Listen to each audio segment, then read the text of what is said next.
woman protests against racial injustice. In 1963, at 57, Baker flew home from her adopted homeland to appear before the largest audience in her career.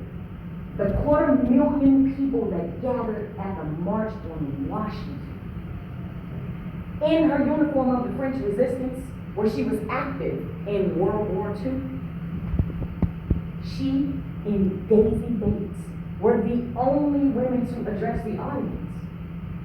Baker spoke just before Dr. Martin Luther King Jr. gave his I Have a Dream oration. This is what she said.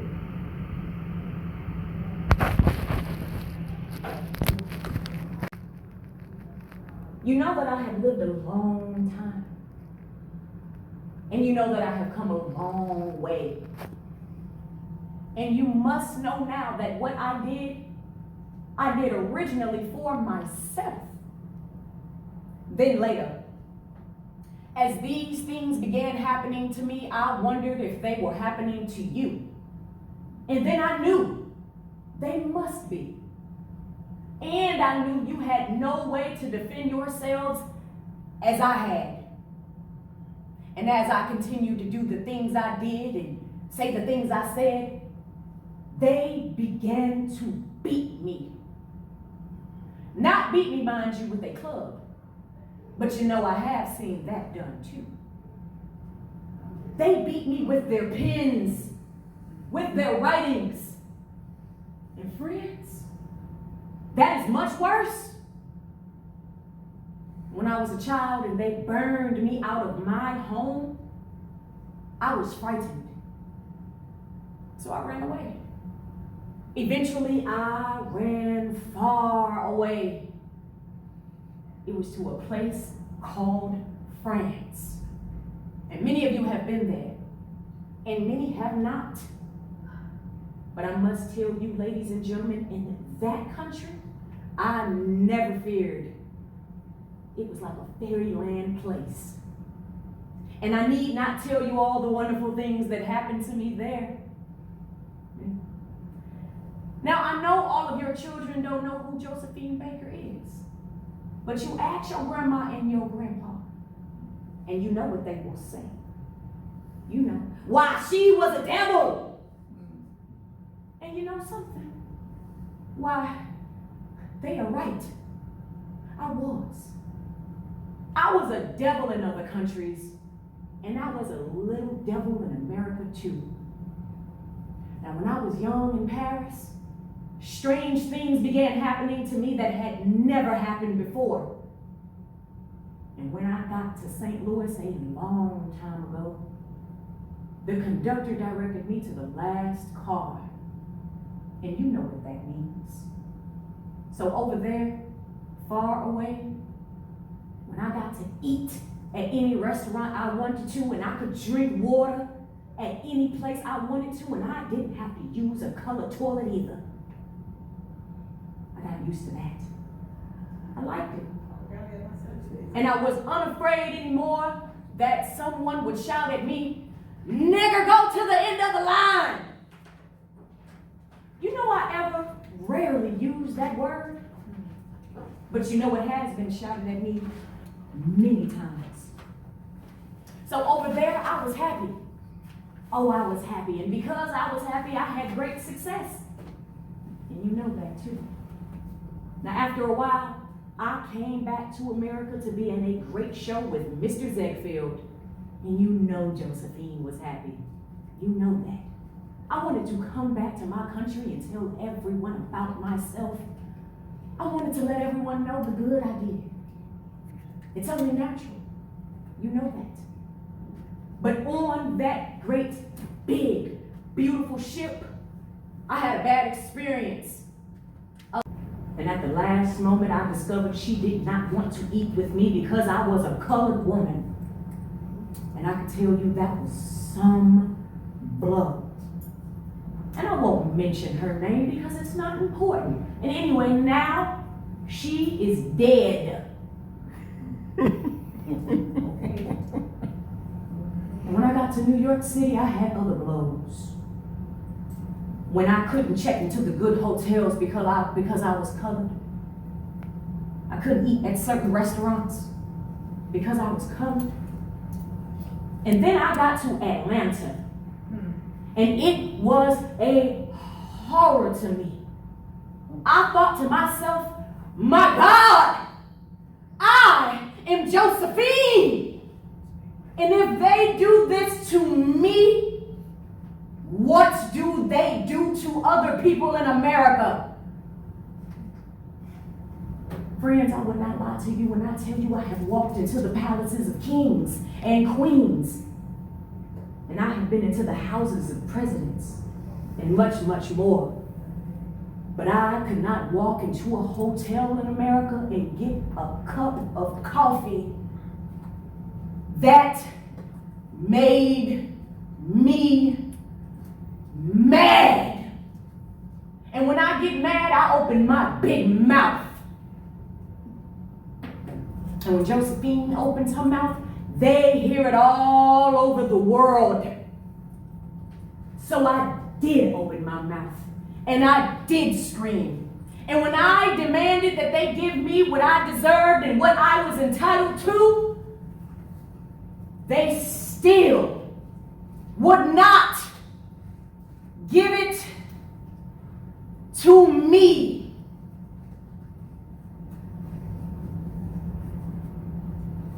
Brava. Thank you.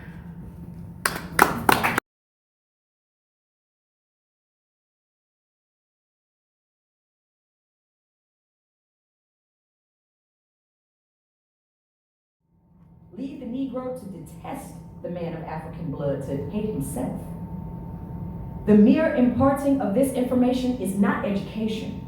Above all things, this effort must result in making a man think and do for himself. For me, education means to inspire people to live more abundantly, to learn to live life as they find it and make it better. It's very important. The story of Black History Month began in Chicago during the summer of 1915.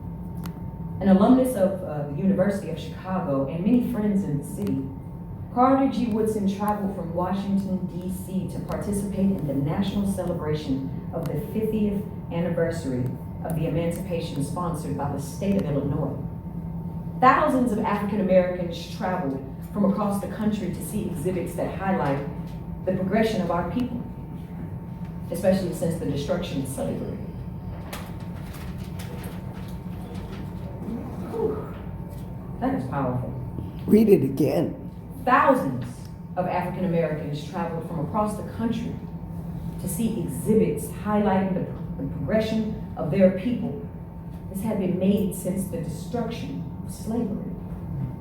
Awarded a doctorate in Harvard 3 years earlier, Woodson joined other exhibitors with a Black History display. Despite being held at the Coliseum, a site of the 1912 Republic Convention, an overflow crowd of 6,000 to 12,000 waited outside their turn to view the exhibits. Inspired by a 3-week celebration, Woodson formed an organization to promote the scientific study of Black life and Black history. On September 9th, 1915, Woodson met at the Wabash YMCA with A.L. Jackson and 3 others and formed the Association of the Study of the Negro Life and History. Woodson published the Journal of Negro History in 1916. By 1920, Woodson urged Black civil organizations to promote the achievements that the researchers were uncovering. A graduate member of Omega Psi Phi, he urged his fraternity brothers to take on the work. In 1924, they responded with the creation of Negro History and Literature Week, which they renamed Negro Achievement Week. As he told the audience of Hampton Institute, those students heard, "We are going back to that beautiful history and it is going to inspire us to greater achievements. In 1925, he decided that the association had to shoulder the responsibility. Going forward, it would both create and popularize knowledge about our Black past. He sent out a press release announcing Negro History Week in February 1926. Woodson selected February to encompass the birthdays of the two great Americans who played a prominent role in shaping Black history, naming Abraham Lincoln and Frederick Douglass, whose birthdays were on the 12th and the 14th, respectively. More importantly, he chose them for reasons of tradition. Since Lincoln's assassination in 1865, the Black community, along with other Republicans, had been celebrating the fallen president's birthday, and since the late 1890s, Black communities across the country had been celebrating Douglass. Woodson built Negro History Week around the traditional days of commemorating the Black past. He asked the public to extend their studies of Black history, not to create a new tradition. In doing so, he increased his chances for success. Woodson aimed for reform. It was the study of these two great men to a great race. He admired both men, but was not fond of their celebrations in their honor. He railed against the ignorant spellbinders who addressed large congenial gatherings and displayed their lack of knowledge about the men who had contributed to our history. Woodson believed that history was made by the people. Behind the things that we've had to endure, some of the things that my grandmother and the stories she's had to provide me with, the things that I no longer have to deal with, it absolutely brings tears and emotion. So thank you so much for allowing us to be human. Now, we all know about Carter G. Woodson, yes? Yes. Carter G. Woodson, Godwin Woodson, was born on December 19th, 1875 in New Canton, Virginia. He was the second African American to earn his PhD from Harvard and has been called the father of Black history. The son of former slaves, Woodson aided Union soldiers during the Civil War.